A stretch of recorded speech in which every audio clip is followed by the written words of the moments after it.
শহরের ময়লা আবর্জনা অপরিকল্পিতভাবে জয়পুরহাট পাহাড়পুর সড়কের খঞ্জনপুর এলাকায় পৌরসভার ভাগাড়ে ফেলা হচ্ছে। এতে ব্যাপক দুর্গন্ধ ও পরিবেশ দূষণ হওয়ায় স্বাস্থ্য ঝুঁকিতে ভুগছে স্থানীয় জনগণ ও পথচারীরা। এখানে প্রচন্ড পরিমাণে এরা ময়লা আবর্জনা ফেলে এবং আমাদের খুব কষ্ট হয়ে যাবে। আমাদের প্রচন্ড পরিমাণে গন্ধ, শীতের সময় আরো গন্ধ বেশি হয়। এই যে গরমের সময় আসছে আরো গন্ধ, দুর্গন্ধ। এখানে আমাদের মা বোনেরা অনেকে বমি করে দেয় এই গন্ধের জ্বালায়, রাস্তায় যেতে পারে না। এরা বিভিন্নভাবে আবর্জনা নিয়ে এসে ইচ্ছা মতো ফেলে চলে যায়। এরা ভালোভাবে কোনো মেডিসিনও ব্যবহার করে না।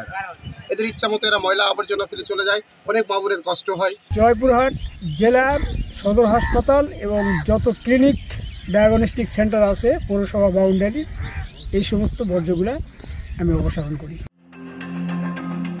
তৃতীয় নগর পরিচালনা ও অবকাঠামো উন্নীতকরণ সেক্টর প্রকল্পের আওতায় 2019 সালের 10 আগস্ট 5,71,80,000 টাকা ব্যয়ে নির্মাণ সম্পন্ন করার পর পয়ঃবর্জ্য পরিশোধনাগারটি বুঝে নেয় পৌরসভা, কিন্তু আজ অবধি তা চালু হয়নি। চেয়ারম্যান একবার পৌরসভা জৈব সার করার জন্য সারের গুদাম তৈরি করছে, সেই তৈরি হয়নি।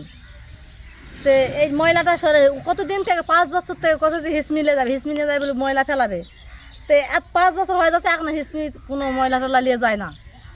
এই ময়লার জন্য আমাদের খুব সমস্যা। ছেলেমেয়ে স্কুলে দিয়ে পারে না, ছেলেমেয়েকে বিয়ে সাথে দিতে কয় যে ময়লা জায়গাত বিয়ে দিব না, এগুলা বলে। এগুলা নিয়ে আমার খুব সমস্যা। ময়লা ফেলার জন্য কোনো জায়গায় বলে লিছে, সেখানে ময়লাগুলো এখান থেকে টান দিক। আমরা তাদের কাছে আবেদন করেছি, ময়লার জন্য অনেক আমাদের সমস্যা হচ্ছে।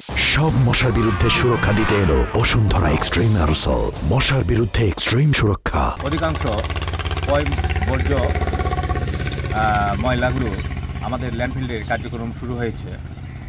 আংশিক কিছু ময়লা আপনার খঞ্জরপুরের ওখানে যাচ্ছে।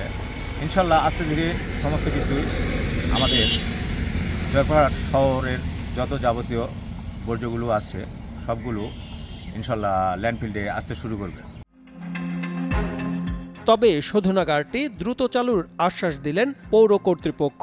ইতিমধ্যে জেনেছেন যে আমি এখানে ভারপ্রাপ্ত ডিডি হিসেবে দায়িত্ব নেওয়ার পরে প্রশাসক হিসেবে দায়িত্ব গ্রহণ করেছি এবং দায়িত্ব নেওয়ার পরে বিষয়টি আমার নজরে এসেছে এবং আমরা আমাদের যে পুরোই কাদিতে যে আমাদের যে ল্যান্ডফিল্ড যে প্রকল্প সেটা আমরা চুক্তি অলরেডি আমরা করে ফেলেছি এবং ওখানে যে নতুন মেশিন যে ইনস্টল করার কথা সেটা আগামী মে করা হবে এবং ইনশাল্লাহ সেটা জুনের ভিতরে আমাদের কার্যক্রম শুরু হবে এবং এই জুনের ভিতরে ওই ল্যান্ডফিল্ডটা আমরা কার্যক্রম শুরু করতে পারলেই আমাদের যে খঞ্জনপুরে যে ইয়াটা রয়েছে সেখানে এই প্রবলেমটা থাকবে না এবং আমাদের যে মেডিকেলের যে বর্জ্য সেটাও আমরা বৈজ্ঞানিক উপায়ে যেন আমরা সেটা ম্যানেজমেন্ট করতে পারি সেই বিষয়ে আমরা দ্রুত কার্যকরী পদক্ষেপ নেওয়ার জন্য আমরা একটা কারিগরি টিম তৈরি করে দিয়েছি এবং সেটা দ্রুত তারা কাজ করছে। আশা করা যায় আমরা আগামী জুনের ভিতরে এই সকল বিষয় নিয়ে আমরা একটা এই জয়পুরহাট পৌরবাসীকে একটা সুখবর দিতে পারব।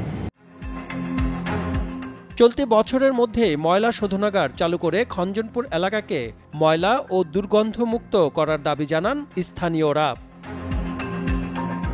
জয়পুরহাট থেকে মোহাম্মদ সালেহুর রহমান সজীবের পাঠানো তথ্যচিত্রে সাদমান সাকিব, কালের কণ্ঠ।